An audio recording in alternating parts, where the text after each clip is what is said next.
Viral हो रहा है काफ़ी। भाजपा को आपने काफ़ी लताड़ा है, ने आरोप उन पे लगाए हैं कि देश की राष्ट्रीय संपत्ति बेच दी है, वह है बेरोजगार घूम रहे हैं। तो हमने भी आईना दिखाने की कोशिश की है कि सबका साथ, सबका विकास, सबका विश्वास। वो धोखा साबित हुआ। हमने 9 साल में अभी बेचने की शुरुआत कर दी। सारे देश के बंदरगाह बेच दिए, देश के सारे बंदरगाह बेच दिए, एयरपोर्ट सारे बेच दिए, एयर इंडिया बेच दिया, देश के सारे रेलवे स्टेशन बेच दिए। आप सरकारी विभागों को बेच रहे हैं, इसका मतलब आप सरकार चलाने में असमर्थ हैं। कि समाजवादी पार्टी की तरफ से स्वामी प्रसाद मौर्य जी को ये जिम्मेदारी दी गई, नाकामी भाजपा की है, वो गिनवा सकते हैं, बोल देते हैं तो तहलका और मच जाता है। केवल समाजवादी पार्टी नहीं, समाजवादी पार्टी का हर कार्यकर्ता, हर पदाधिकारी, हर नेता की जिम्मेदारी है कि सरकार की कमियों को जनता के बीच में ले जाए। भारतीय जनता पार्टी की 2024 लोकसभा चुनाव में विदाई तय है। समाजवादी कमर कस के बैठी है। आपको लगता है कि आजम खान जी की जो वाई कैटेगरी की जो सुरक्षा हटा ली गई है, आपको भी लगता है कि अतीक वाला हल होगा, वो भी मिट्टी में मिल जाएंगे? आजम खान की जान के पीछे हाथ धो के पड़ी हुई है। वाई श्रेणी सुरक्षा से आजम खान की जान का खतरा बढ़ गया है, और यदि कोई भी वारदात उनके साथ होती है तो स्वाभाविक रूप से सुनियोजित साजिश के तहत भाजपा उसके लिए जिम्मेदार होगी। मेरा नाम आज़ाद कबीर है और आप देख रहे हैं न्यूज़ टुडे। और उत्तर प्रदेश की एक राजनीति में बड़ी शख्सियत आपके सामने मौजूद हैं, स्वामी प्रसाद मौर्य जी। सर, स्वागत है आपका न्यूज़ टुडे पे। बहुत बहुत धन्यवाद। हम देख रहे हैं कि सर आज आपका जो एक ट्वीट है वो वायरल हो रहा है काफ़ी, और भाजपा को आपने काफ़ी लताड़ा है, कटघरे में लिया है।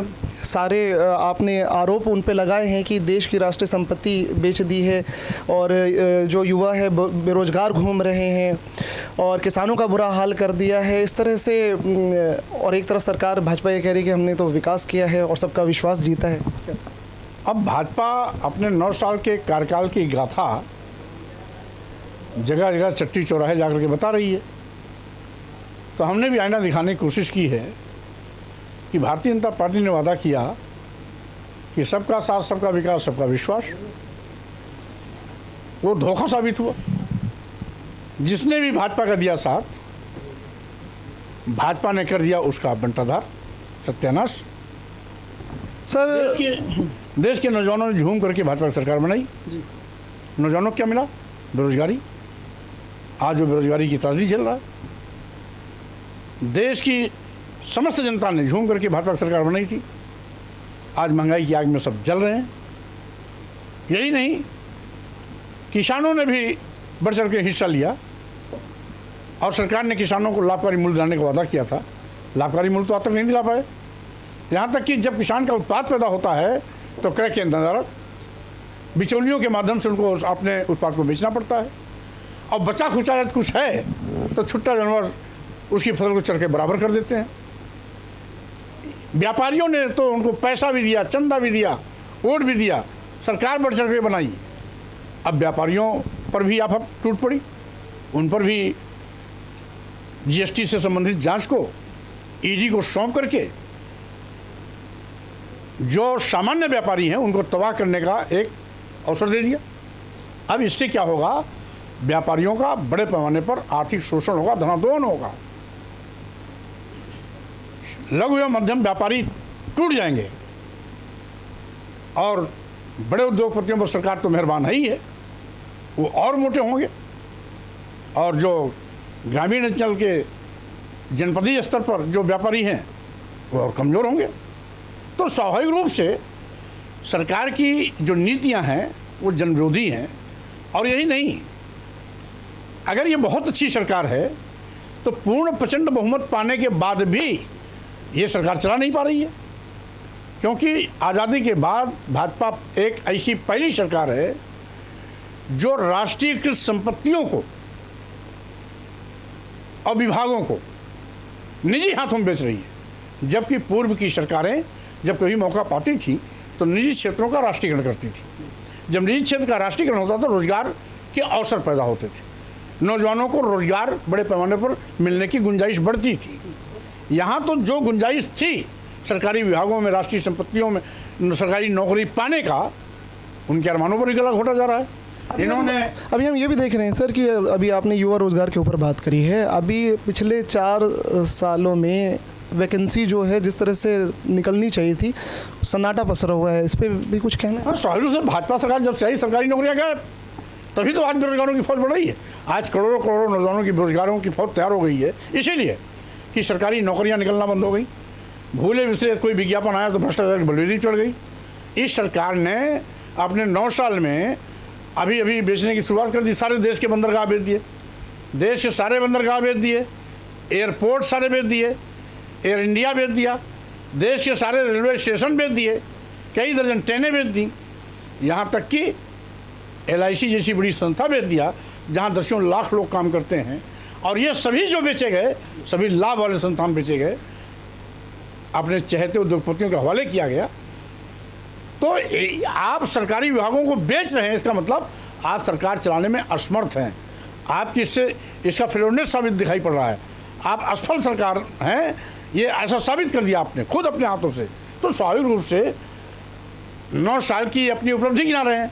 हम भी इनकी 9 साल की उपलब्धि का ही जिक्र किया है और कोई नई बात नहीं की।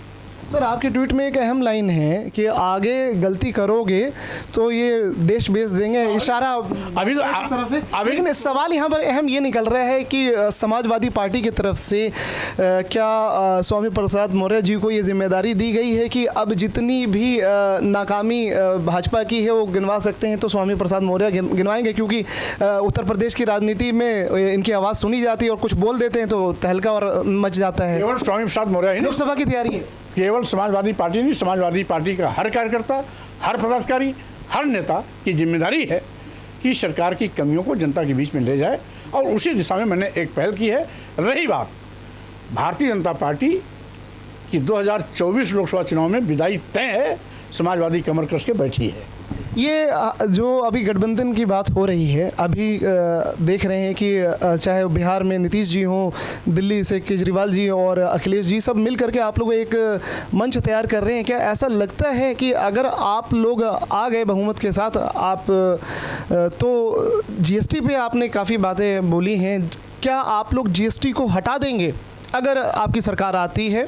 देखिए, स्वाभाविक रूप से कुल मिलाकर के अभी हम सबका मकसद विपक्षी पार्टियों को एक मंच पर लाना है और BJP को बाहर का रास्ता दिखाना है। क्योंकि BJP आज लोकतंत्र के लिए खतरा बन गई है, संविधान के लिए भी खतरा बन गई है, देश बेचने की शुरुआत करके देश के लिए भी खतरा बन गए हैं, ऐसा इन्होंने संदेश दे दिया। इसीलिए हमने अपने ट्विटर के माध्यम से सावधान किया लोगों को कि अभी तो इन्होंने बेचने की शुरुआत की है, कुछ विभाग बेचे हैं, अगर कहीं भूल से गलती हो गई तो पूरा देश बेच देंगे और देश के लोग टटकी करके देखते रहेंगे। एक आखिरी सवाल और किया जाएगा सर, क्योंकि जो शासन होता है, जो भी जनता चुन करके CM की कुर्सी पे बैठाती है, तो आप दलितों की, पिछड़ों की, अल्पसंख्यकों की, आप वंचितों की आवाज़ उठाते हैं। अगर एक सवाल यहाँ पे कि अभी सावन का समय चल रहा है, कावड़, ये धर्म से जुड़ा, आस्था से जुड़ा सम्मान, बिल्कुल पुष्प वर्षा भी होनी चाहिए, सब चीज़ होनी चाहिए।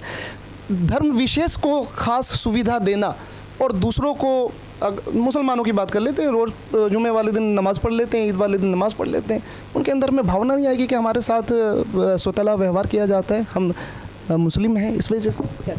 देखिए, या तो फिर सबको सम्मान दीजिए, सभी धर्म को, या फिर क्या कहना है? सरकार किसी एक जाति, एक धर्म, एक वर्ग, एक विशेष की नहीं होती है। सरकार सबकी होती है। अगर धर्मों का सम्मान करना, सभी धर्मों का सम्मान करिए, एक ही के साथ क्यों? ये स्वाभाविक रूप से भेदभाव है और भारतीय संविधान की व्यवस्था के विपरीत। अगर आपकी सरकार उत्तर प्रदेश में बहुमत के साथ आती है तो क्या आप सभी धर्मों का सम्मान करेंगे जो अभी इस वक्त नहीं हो रहा है? स्वाभाविक रूप से सभी धर्मों का सम्मान जब भी हम सत्ता में रहे किए हैं, आगे भी करेंगे। क्या आपको लगता है कि आजम खान जी की जो वाई कैटेगरी की जो सुरक्षा हटा ली गई है, आपको भी लगता है कि अतीक वाला हल होगा, वो भी मिट्टी में मिल जाएंगे? स्वाभाविक रूप से ये सरकार की बदनीयती को जाहिर करती है। 2.5-3 साल जेल में सड़ाने के बाद भी आजम खान अभी स्वस्थ हैं, जिंदा है। तो अब भाजपा ने उनकी वाई श्रेणी सुरक्षा हटा करके उनके जान के पीछे पड़ी है। वो कहीं ना कहीं भाजपा के लिए खटक रहे हैं और इसीलिए वायु सेना सुरक्षा हटा करके जिस तरीके से पूर्व में दो घटनाएं घटी हैं कि बाहरी गुंडों ने गोलियां चलाई पुलिस संरक्षण में, इलाहाबाद में, लखनऊ कोर्ट के अंदर, तो स्वाभाविक रूप से इस प्रकार के हादसे से इनकार नहीं किया जा सकता।